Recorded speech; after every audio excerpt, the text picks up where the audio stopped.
In the past few months, you've likely heard of the famous curse of the World Cup. If you hadn't already, it's about how every European winner this century somehow completely collapsed in the next tournament and their title defense died a painful abortion. It's a good one, but you're barely scratching the tip of the iceberg of what the greatest sports competition in the world has to offer. Join me on this journey as we dive into not just the curses, but other fascinating laws and streaks of the FIFA World Cup. And feel free to share your favorite ones in the comments. Alright, los geht's. Ongoing, Ballon Pain. Football is a bona fide team sport.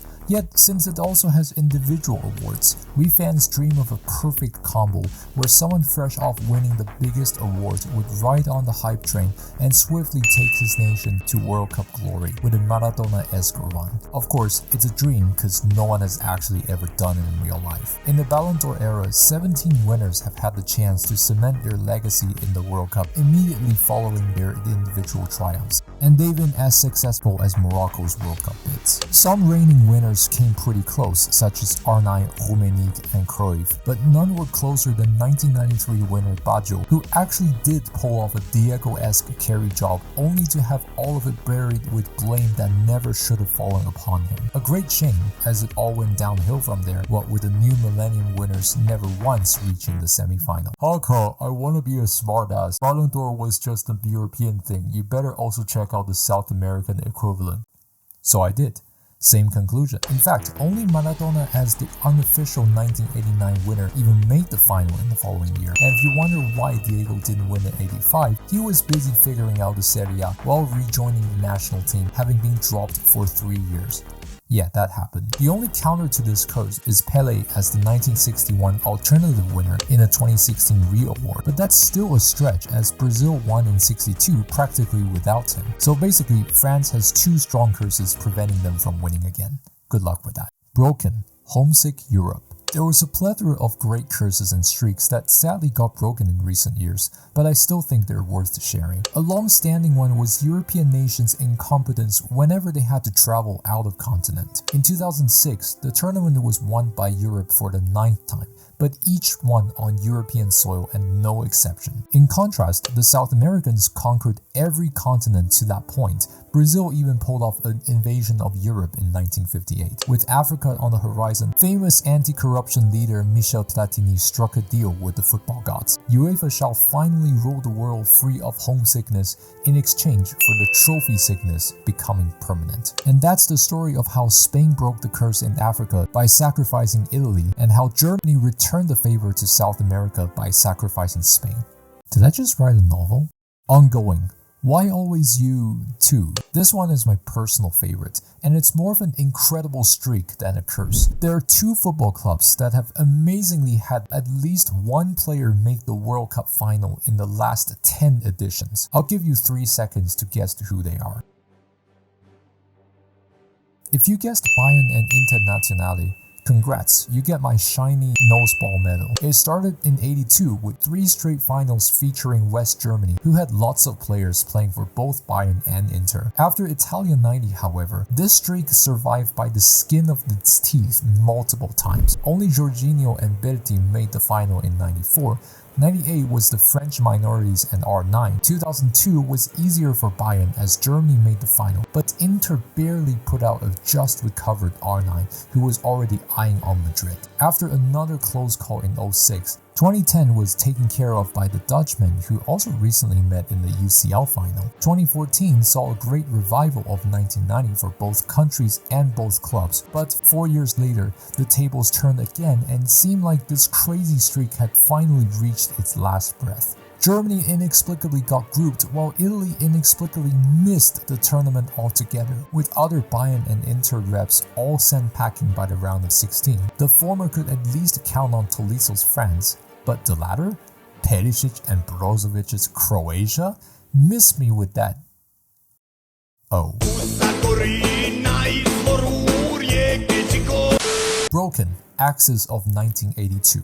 The same year that started the Bayern-Inter streak is also at the center of this one. Apparently, a numerologist in India discovered that the winners that revolve around 1982 lined up in perfect symmetry.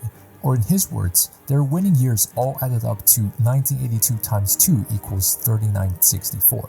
I promise there won't be any more math. This streak got a 4 out of 5, with the only anomaly that was England and France, excused by the fact that they were once the same country. However, no excuse could save Brazil's enormous task of defending it in 2006, which they promptly failed. Fun while it lasted, but probably dead forever. F in the chat, boys. Ongoing, tricolor curse reversed. Mexico's round of 16 curse is arguably as famous, if not more so, than the winner's curse, lasting 7 straight finals dating back to 1994. But El Tri's opening opponents in all those tournaments actually suffered an even worse fate. Group stage exits, with 5 out of the 7 finishing dead last. Haka, don't you be your smartass. Mexico never got grouped, which means the odds are 2 out of 3. It's not a curse. First off, not quite. The first victim, Norway for example, actually beat Mexico and finished level on points and goal difference with everybody else. The result? Last place due to goals scored. While the other 3 all made it out, it was 1 out of 4. 2002 Croatia were second best in their group and would have made it out over Italy if Del Piero hadn't saved them at the death. 2010 South Africa was the host, and you know the drill, hosts never once got grouped. Well, until this one, but they still played tough and left iconic marks in this sport. And then came Germany, a team that stared curse after curse in the face, couldn't survive 2 simultaneous attacks this time. Don't worry, Poland, we'll pray for you. Broken. 1 stage early. Another dig at the iceberg shows that the winner's curse had an identical predecessor. Just like how winners got bounced in the groups, one of the semi-finalists, the team that finished 1 stage below them, also faltered 1 stage below them in the next tournament by not even qualifying. It started with France, who couldn't quite replace Platini after he led Le Bleu to Euro winners and consecutive semis at the World Cup, finishing behind Yugoslavia and Scotland. Of course, this was just the beginning of France's dark age. Across the channel, England in the post-Robson era also failed catastrophically right after finishing 4th in Italia 90.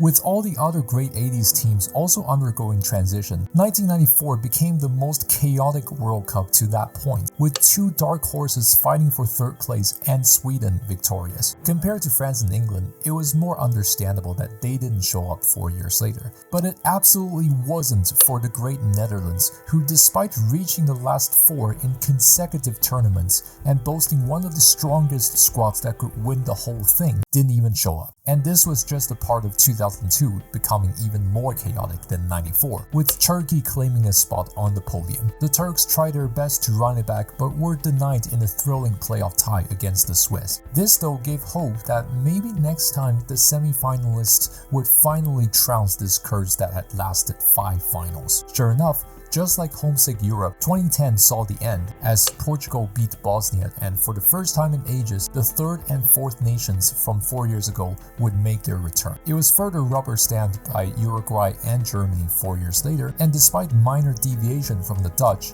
again sealed off by both England and Belgium making it to Qatar, and the incoming expansion, aka No Nation Left Behind. Rest in peace, the chaos that was World Cup qualification. So, I hope you learned something new about the everlasting magic of the World Cup. Please comment and let me know other curses, streaks, or topics in general you'd like to see videos on. And follow along if you desire more history of O Jogo Bonito, the beautiful game. Till next time. And England win on penalties! History in itself for this new team, new territory!